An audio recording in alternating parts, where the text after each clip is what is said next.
It's time again for the Throttle Up Leadership Podcast with Dr. John Dentico. The mission of our podcast is to provide 21st century leadership training for a talent-driven world. We help organizations implement strategies and practices designed to attract, hire, engage, and retain top talent while mitigating the effects of burnout. Our guests are experts in various fields of organizational dynamics, including, but not limited to, leadership, management, communication, and coaching. They bring a world of knowledge and solutions to our viewers and listeners. I am sincerely grateful for their participation and ideas. So let's dive in. And if you enjoy our podcast, please like, share, and subscribe. We genuinely appreciate your support. Hello again and welcome to the Throttle Up Leadership Podcast. I'm Dr. John Dentico, your host.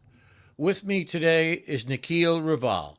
Nikhil is the author of the best-selling book, Target Gen Z, Understanding the Gen Z Mindset on Brands, Work-Life Learning, and More, released in 2021. He is also the host of a popular podcast, Working with Gen Z, which examines all facets of the Gen Z generation. He is a TEDx speaker and has won several distinguished speaker awards. Nikhil has worked with several global, regional, and Asian companies, with senior leaders creating leadership solutions that build strategy, capacity, and capability for transforming business at the intersection of business and people.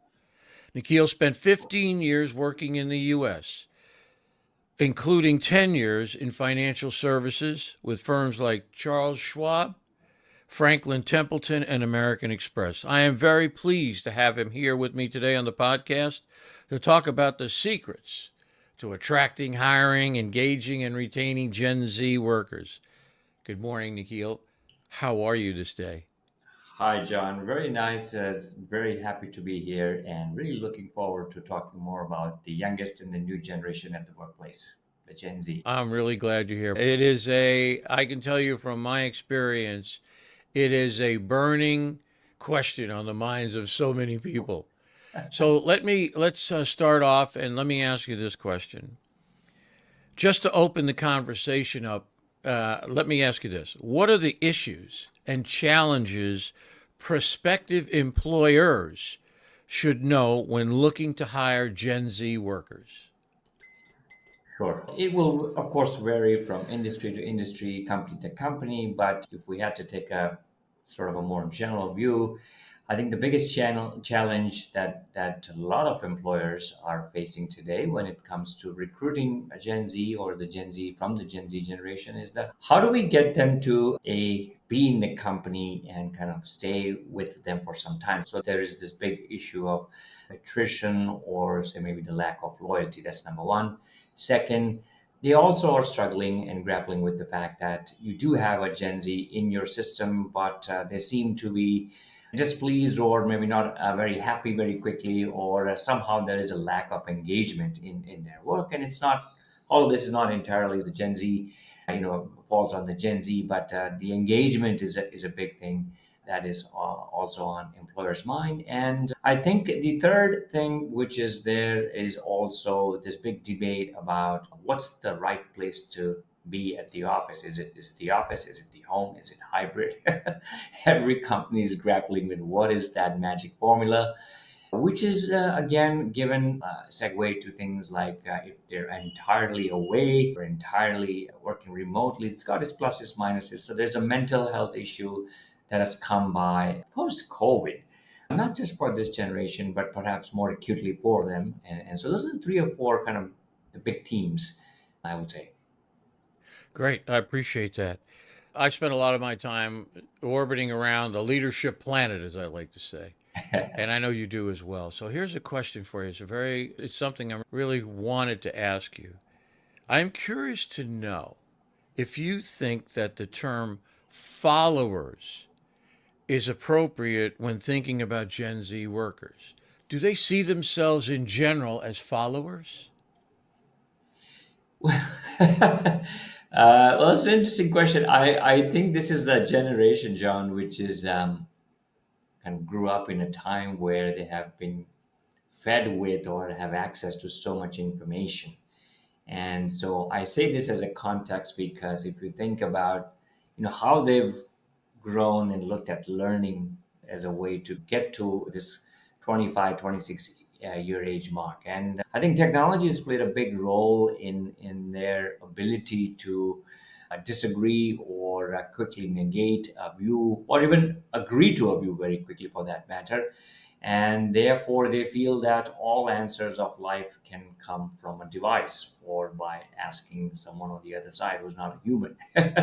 And therefore, the word follower, in the traditional sense of what we say that, okay, I've got a role model, I've got someone, and I've got to follow. They do have their own role models, but I think they feel that they're quite self-sufficient and largely driven with what technology and the access to technology is given, and not to be blamed because back in the day when we were in school or when we were in the classroom, if the professor told us something, we would listen to him or we would go to the library to cross check something. And here is a generation where they could just quickly Google right there at that time. They say, sorry, I disagree. Here's the fact, or here's what you have. Yeah, there are followers. Gen Zs do have their own role models, but as I say, I think they feel that technology is. This is always. I would always say that Gen Y was the generation which accepted technology. Gen Z is the generation which expects technology, and therefore it's an integral part of their life. And across cultures, across geographies, I think that's the one big common denominator in that generation. Very well said. I have, and I think even with Gen Y millennials, it's been my idea that they really don't see themselves as followers. They see themselves much more as collaborators or partners in the future of an organization. I think followers has become somewhat pejorative in that sense. I myself, in my leadership work, have basically abandoned this notion of followers. And because I do believe people want to be integrally involved in the organization because they want to be integrally involved in their own lives. So that was a really excellent answer, and it clarified several things for me. Here's a sort of a follow up question to that. There's a great deal of, as I said before, my work deals with leadership and orbiting around that planet. In your opinion, how do you think Gen Zers interpret the idea of leadership? What does, in a sense, leadership mean to them? Sure. So again, John, as you've been orbiting around, and as I see my own experience of sort of moving around that planet, I think this is a generation which wants to test, feel, see, touch how they think about leadership. Which is to say that we were, and maybe the other generations were told a model of what leadership is or what a boss would be. And perhaps even the notion of a bad boss never existed. We would just say, hey, you go and this is you sign up and this is the contract that you have. And that old contract of the employer where they you give them time, they pay you money, is gone.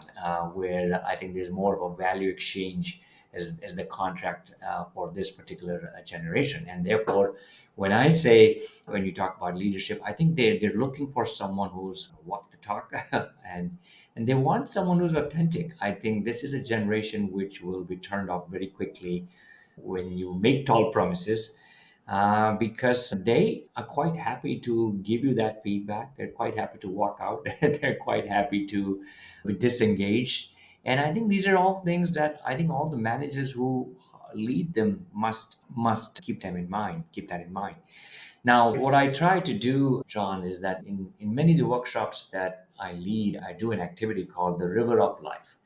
And so the river of life is nothing but how an individual talks about all the different ways in which he or she has experienced leadership at the critical milestones of their life. So it could be personal life, it could be their professional life. Maybe in the childhood, it could have been a big brother or the mother or a neighbor or whoever. And in the professional life, if you're fortunate, you've got good mentors and bosses.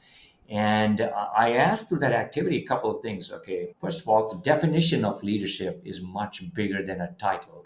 In some of our most precious lessons of life, may have just come from someone who may not have a degree or may not be exposed to that premium B school. And then the second question is, where does that river go? What would you like? And you think about what comes next. And a lot of the times when I do workshops, when we have a high potential group, which is to say that Gen Ys and even a lot of times Gen Zs who are put into a simple workshop, the one question I always ask them at the end of this is to say that, would you feature on someone else's river?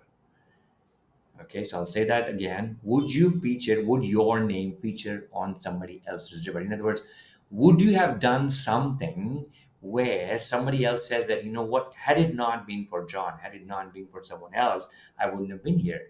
He was a fantastic mentor. He was a great guy. He held my hand. And I think in many ways, I think this whole idea of leadership, rather than pushing it down onto them, I think we let them experience it. We let them reflect to say that, look, the canvas of leadership is much bigger. And therefore, can we look at leadership in a slightly different context? I don't know if that Yeah, answers, but yeah. My perspective on leadership, I've mentioned this so many times. I'm sure my listeners are getting tired of saying it. Is he going to say this again? But the whole model of leadership that I have, that I started working on 30 years ago, is the idea that it's based on one thing, and that one thing is contribution. Okay. In other words, we have a problem, we have an issue, we put that problem, so to speak, down on the table so everybody is in view, and then we go, hey, has anybody got any ideas? Anybody want to help? Anybody want to contribute? So what it does is it opens the process up and invites people to become involved, to participate, to help, if you will, rather than a mono leadership where the first thing we do is we make judgments about people in the room. That kind of a thing. No, we don't make any judgments here. yeah. This is, it's all about the issue. It's all about the problem that we're trying to solve. And it seems to me, and I love your reflection on this, it seems to me that would fit the Gen Zers' way of looking at it. From, hey, yeah, I want to participate. I want to play in this. I want to do what I can do. How do you see that? Does that make sense to you? Yeah, no, absolutely. I think you're absolutely correct. I think the more they can experience it, John, I think we, as for folks who are in our space, you could give them 10 stories, but how do we take, as we say, the gap of knowledge to the behavior? So I can feed them with 10 stories and I can even test them on those stories at the end of the workshop. But does that make them a better leader? And we have so much evidence. Why be harsh on Gen Z? We have evidence of other generations where they may have gone through scores and scores of these kinds of leadership interventions, but we don't see them the change in the behavior. So I think to that extent, and all of this talk, there's so much of the talk about getting multi generations in a team, and I really do think that I think companies who've really figured out a way to harness that, I think the Gen Zs can experience leadership right there and collaboration. And that really calls for people on this side, meaning if you're a boomer or an X or a Gen Y, to just go with an open mind. And can we learn from them? And I think the more we can do that, I would suspect that the Gen Zs can perhaps also appreciate things that they can learn from the generation on the other side. I absolutely agree. A couple of points I'll make. Number one is, from my perspective, there's really two sides to the leadership dynamic. Where we've spent 98 or 99% of the time is we've tried to make perfect people. That's my way of saying it. You know what I mean? We've invested so much in the human development side, hoping that if we get quote unquote perfect people, somewhere along the line we'll get perfect leadership. I don't think that's working. The second thing is, the other side is where I live, and that is the practices, the processes. Open it up. You never know where a good idea is going to come from. And I was talking to some people the other day, and I said, there's a perfect metaphor for this. And although I don't know necessarily like to dip into movies that many times, I said, you got to think about Star Wars. I said, what we've done is we've tried to raise a generation of Jedi Knights. The leader is our Jedi Knight. They're going to swoop in, take out the light sword, and vanquish the problems and issues that lay before us. I said, but today in the 21st century, I think leaders have to think of themselves more as Yoda in the sense that they're creating this environment for learning, creating the challenges, and letting the people who work for them become the Jedi Knights. Let them, if you will, come up and take on the responsibilities of solving the issues that lay before them. And I think it gives people the greatest motivation on the planet for me, and that's meaning. I want people to derive meaning from the things that they do. Any reflection on that from you? Yeah, no, absolutely said, John. I think we've heard this so many times where that meaning is the new money, and I think rightfully so, because post COVID, people are seriously evaluating, okay, how long will I run on the treadmill? Do I want to run on the treadmill? And I think there's a positive to that whole our experience of going through a 3 years of pandemic. And so you're right. I think the sooner a manager or a boss can appreciate that, especially when you're leading Gen Z, I think the better success you're going to have to hold on to them and groom them and keep them. And this sounds very esoteric, or yeah, it sounds too good for a conversation. But the point is that we've seen, for example, what Daniel Pink says, where that you could have all the external factors, but if you don't have autonomy, mastery, if you don't have purpose, you don't have safety, all those things. And I think this generation is quite vocal about some of those things, unlike perhaps maybe some of the prior generations where they were happy to maybe swallow some of it. And so to that extent, really engaging to find out, okay, am I making a sense? And this is especially hard, John, or this is especially needed for large organization, because you could be like one guy in a corner doing something and thinking, what am I adding value to? I'm just working on a process. I'm working on a system. Is that enhancing a customer experience? Is that making a difference to an internal customer? I think sometimes we just need to help to connect the dot, because otherwise they will lose interest quickly, and they're out. Said I'm absolutely. I feel like you've just paid me a lot of money because in the sense that I'm deriving a great sense of meaning now from your positive feedback and knowing that it's nice when someone comes along and says, "No, you're really not crazy." It really makes sense all the things that you've been doing. So I truly appreciate that. Here's a question. Next question, Nikhil. Sure. Today's workplace includes employees. I know this is very important to you from 5 different generations. While a lot of energy goes into speaking about the differences, are the values of Gen Z workers that much different from the other generations? And if so, how? And what can we do to bridge the generational divide? Fantastic question. I think you're correct, John, that most companies, we have in total, I think now, as some experts say, about 7 generation, if we don't count the one prior to our boomer generation, or the silent generation, and then the one after Gen Z, which is the alpha. But for the most part, I would say that most companies have minimum of 3 at the workplace. You got the X, the Y, and the Z, and then of course there is also a fair number of companies where you see boomers as well, because the age of people working is extending. The runway is extending for everybody, or more people are wanting to work or working longer. Or every generation has its own context. So the boomer is called the boomer generation, even though it's an American term.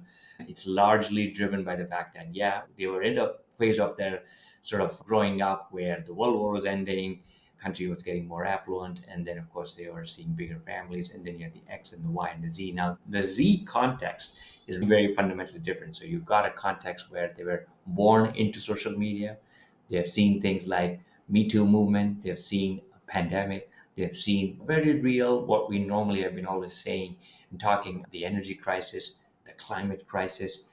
And I think so. When you see some of that, I think you can almost connect the dot to say that, okay, when a Gen Z comes to work and is always looking for something on sustainability or diversity, I think it almost you can appreciate the context in which they've come. And so, in many ways, I would say that yes, there is a generational divide, no doubt, but there's plenty for all the managers and for all whom leading Gen Z to learn from them. They're very passionate about Mother Earth, they're very passionate about diversity. And so, these are some of the things. This is not to say that the other generations aren't. But I think the bigger question here, John, is that how do you harness that diversity? And so I think very quickly I'll mention that there are two things here I've seen, and I was recently in a conference where I spoke about this, where I said that there's an activity called the assumptions audit. So the assumptions audit simply says that, okay, if I have a group of, let's say, half a dozen people with different ages, different generation, everybody will make an observation and just lay out that, okay, I saw John doing this, or John saw Nikhil doing this. And I think the idea is to table it and then to say that, okay, what was the assumption? You don't extrapolate and create the meaning, but you just say about the observation. And so, in many ways, it's trying to bring and create a dialogue among the team about that. Okay, did you ignore a young person in that meeting simply because you thought that he was inexperienced? Or did you ignore a boomer in that meeting because you thought that it's on a technology discussion and then he or she may not be able to contribute? And I think companies will need to figure out ways like that in which they can bridge and adjust their lens. And I do believe, I think to your point, that there's plenty that we can learn from the Gen Z.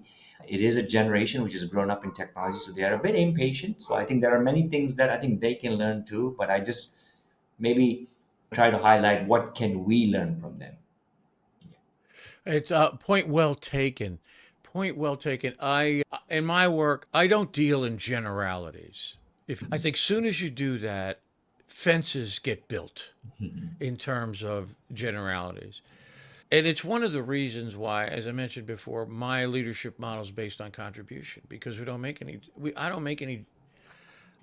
any judgments about people. They're in the room. They're here to help us. That's about the only assumption I'll make, that they're ready to hopefully come and help us. So I think that's really important. And I think that they do offer a lot. They're very technology savvy. But here's another point. I'll flip this around a little bit.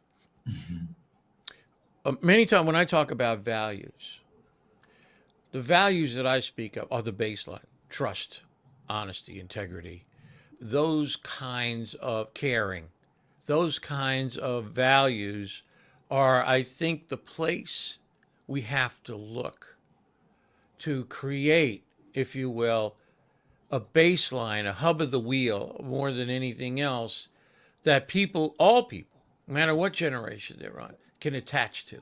Okay? I think if you start there, and rather than escalating it up to particular positions on diversity or the planet or whatever, before you get to that level, Yeah.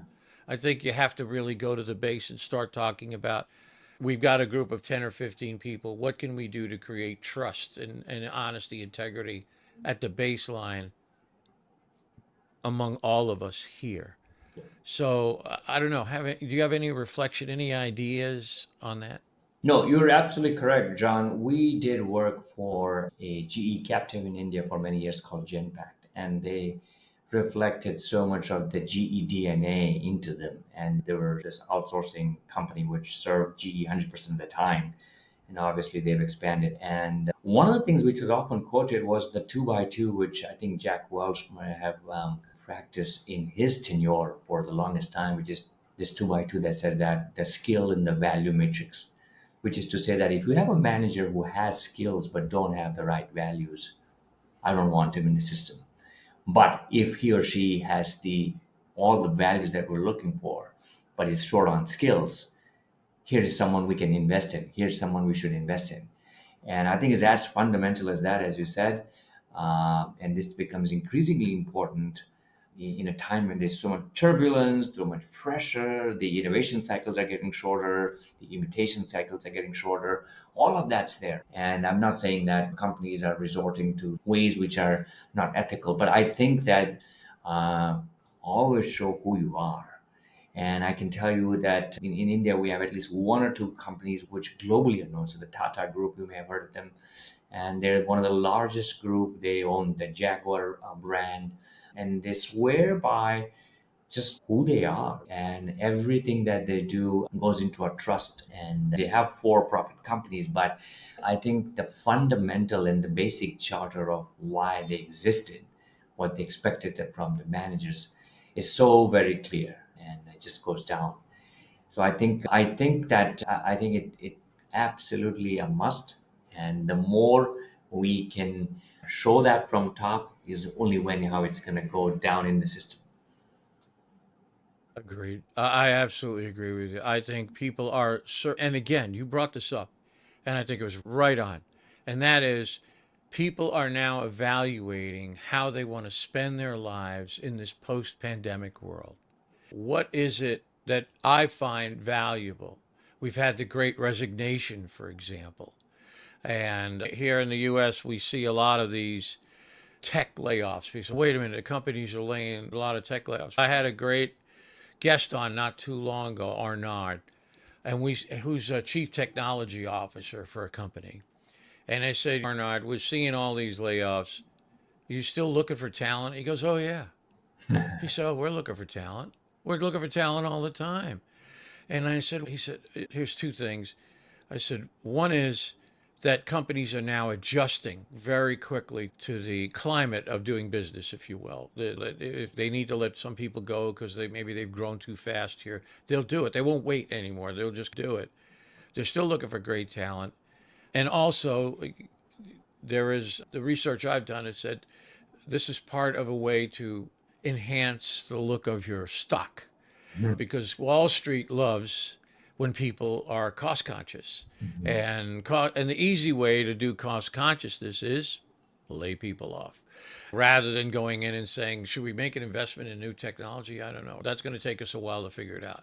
So if you're living quarter to quarter, or you may look at that road and say it's just a lot easier if we appear to be cost conscious to Wall Street. So I think that's really important. But I agree with you. I think people are looking for purpose. They want purpose in their life. They want meaning in their life. They want to have control and autonomy over their destinies. And if we can create that environment where people come to do the best work every day, it invites every generation to become part of something that's bigger than themselves, to use the old cliche. Any thoughts on that? No, you're absolutely correct. I think you touched upon it, John, before. It's increasingly becoming where, as we spoke, meaning is the new money. And I think since we're talking about Gen Z, if you look at back in the day, if I got a degree in finance, perhaps someone in my house will ask me, okay, what are you going to do when you graduate? I'll be expected to answer that I will either sell or do this or something in that domain. But we know now, with all the talk about AI and ML and all of that, the careers themselves are changing. So you no longer have the traditional career path where someone started in sales and is going to do sales for the next 30 years. You have what we call the career lattice, which means that yeah, I could have tried one thing, I'm going to do something else. 2 years later, I may take a break. And therefore, the old 70, 20, 10 in our world, I still believe that is good merit, which is to say that I think how do you engage and make employees feel real about what they're contributing to your point. And we don't want to send them to more classes, but I think the 70 itself can, if that's well structured, which means cross-functional assignments, exposure, newer technologies, whatever is on that list, for them, for you, we need to do that. And the 20, which is always about, can we get them to create good mentors in the system, which is the peers. And I think that is such a huge part of holding on to good talent, which is to say that we teach them how relationships matter. And we also talk about the fact that I've known companies, John, where when they onboard people, they will actually say that, look, here's your position. You can go to person X as your on-demand mentor, which means that in time of trouble, in times of crisis, in times of question, go to Mr. X. He's your on-demand mentor. And so I think the more you can do these kinds of things, it's going to add the experience and the value, and that really is important. And more I'm seeing also with tech kind of companies is giving them the space to try their own thing. And the word autonomy, we keep saying that as people in the leadership space, we use it and overuse it. But most managers, they tend to delegate responsibility and not the authority. So again, they tend to delegate the responsibility and not the authority. And therefore, I think just good leadership. When you do that, you create good experiences, and that's easier said than done. But that goes a long way. And that's the thing I talk about empowerment all the time. It's become a mega word. It's a mega word. It's just you can't look anywhere without being confronted with the word empowerment. And if you look up the definition of empowerment, what do you see? Delegation.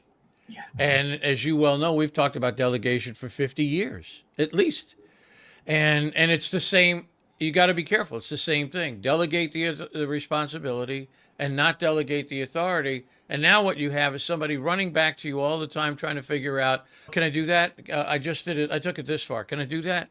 And leaders have to be willing to let the person make a mistake Yeah. and learn from that and push through that and move beyond that. So in fact, I talk now about the hidden side of empowerment. I'll just talk about that very briefly. And that is, if a person has a degree, bachelor's or master's degree, 10, 15 years experience, they're delegating the power of their background, experience, and education to the organization.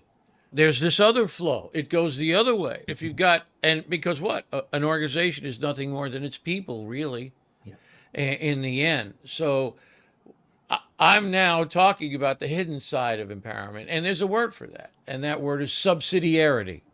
Subsidiarity says the power lies in the lowest point of the organization, and they're giving it to you, Mr. Corporation or Ms. Corporation. And so let's take the power of what I'm bringing and let's go do something with it, and something important that matters. And Go I ahead. just want to, John, very quickly to your point, I want to mention two things. Number one, for a long time in my last employer, we used a technique called the Socratic dialogue, which is essentially trying to find out, like, okay, rather than telling them, pushing it down, what do we do to bring it out? And the John Hopkins Medical Center there in the US has a really a proven case where they take the youngest doctor to look at the patient with the, of course, the consent of the patient. And the idea there is to groom the youngest in the line to, and they're not telling the senior doctor who's there, is not telling them, okay, you should have done this, you could have done this, did you ask this? They ask them, and they ask them to reflect. And I think to your other point, I think learning agility is one of the biggest competencies that every one of us now will have to keep. And I think COVID has been the best teacher about that. In 2020, if you were a pharmaceutical graduate, you cannot say that I've solved the world's problem, because what used to take 7 to 8 years of making a vaccine, we had to make it to 2 and then to 1. But that didn't solve the problem. We had to think about who's going to get it. We had to think about how we're going to ship it. We had to think about what's the communication strategy. We had to think about, so all the issues that are there, which are what we call multidisciplinary ways of looking at problems. So the agility is probably more relevant for the more experienced manager, as you were saying, as much as is for the younger managers. Yeah. So let me ask you my final question as we get down to the end of the road here, and that is the magic wand question. Okay, which is, if you had a magic wand and you could wave it at an issue or a problem, what would it be, and why did you choose that? Well, I think just to keep it in the context of the conversation with generations, so it remains focused. I do believe that the power of generations, we truly can unleash so much. And I've seen company after company grappling with what I call the 3 W's that are change, what they're experiencing. So the workplace itself is changing, the worker is changing, and so is the work. So the workplace is changing by this debate about hybrid and all things that go around it. And a lot of times I've seen that it's more the elder generations who are willing to even adjust versus the Gen Z. And so I think that whole workplace dynamics has changed drastically. The worker itself has changed in a big way. So he or she is working longer. He or she is feeling more of the mental pain that perhaps never existed, and all the things that go around with the resilience and empathy and everything that we talk about in our world. So the worker has changed in that context, and the work itself has changed, which is to say that with all the talk about AI and the doomsday about, okay, what can it do to the jobs and so on. So I think the way to come around that would be to say that, look, can we harness the power of generations in the workplace? There's enough experience where let's not be biased by the ageism for those who are in the system with experience, also not for the younger ones who are just entering. So can we harness that at the workplace? Can we harness that to the worker? And then also the work. So in my view, I think if we can just mesh that, because companies spend so much in change programs, John, we know this better than where we always say that the challenge is always about how do you take what's called the level two, which means the knowledge, to the level three, which is the behavior, to the level four, which is the impact. And so to me, I think as us as learning professionals, as leadership folks, I think to me the biggest value would be to the business from our side is not so much to create a fantastic workshop, but is help them to create experiences after the workshop which help to change the behavior.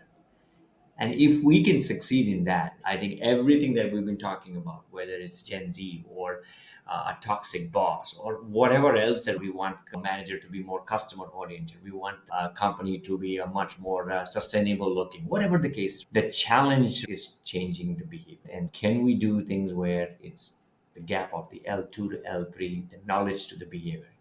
Let's create experiences which help to bridge that gap. I agree with you 100%. I'm a very much of a experience-based people. More my perspective, people become what they do. They learn through experiences. They reflect. Hopefully, they're open to learning, open to making mistakes, and saying, "I tried that. That didn't work. Let me try something different." That kind of thing. So I absolutely agree with you, and I think that's very worthwhile advice. Nikhil, I can't thank you enough for being here today with me on the Throttle Up Leadership Podcast. You've done a sensational job, and I appreciate it so very much. You have cleared up a lot of things. You've made me think about a number of things. I have to tell you, I'm going to use meaning is the new money wherever I can, however I can, because that is just says it all in 4 words. So Yeah. thank you again so much. I wish you all the success in the future. Best luck to you, your book, and all the things that you do. Thank you so very Thank you, much. John. Take care and have a good one. Bye.